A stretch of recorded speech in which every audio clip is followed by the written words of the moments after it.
Hi everyone, I'm Nirav Shah from the Maine CDC, and I'm back with another in our series of Vaccine Answers for Me. I want to talk today about the Pfizer COVID-19 vaccine that's been recently authorized for children from the ages of 5 to 11. One of the questions that we've received that I want to answer today is how is this formulation of the Pfizer vaccine for kids 5 to 11 different from the formulation for adults and adolescents? The pediatric formulation of this vaccine differs from the adult formulation in two ways. The first is that the dose is smaller.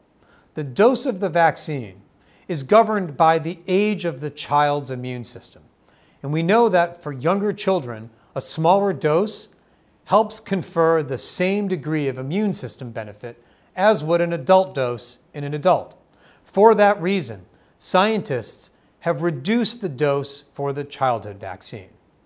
Right now, the dose of the pediatric vaccine is 1/3 the dose of the adult or adolescent formulation. The second difference is in the formulation of what's called the buffer. The vaccine, as it comes, is a series of fat globules with a little bit of mRNA, but it's suspended in what we call a buffer. The buffer helps keep the vaccine fresh so that when your child receives it, it's at its maximum potency.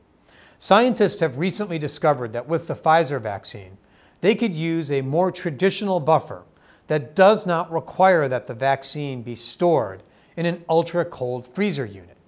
Instead, the vaccine can be stored for 10 weeks in a regular refrigerator. This is a big boost because it means that we can place the vaccine in every single corner of the state. And it means that those places don't have to have an ultra-cold freezer unit. What this means in practice is that doctors' offices and pharmacies across the state, from urban places to rural places, can have the vaccine on hand and administer it to kids no matter where in the state they are. That's how the vaccine differs.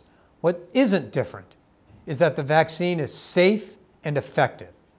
So much so that the FDA, after a careful review, authorized the vaccine, and the US CDC, after its own careful review, recommends the vaccine.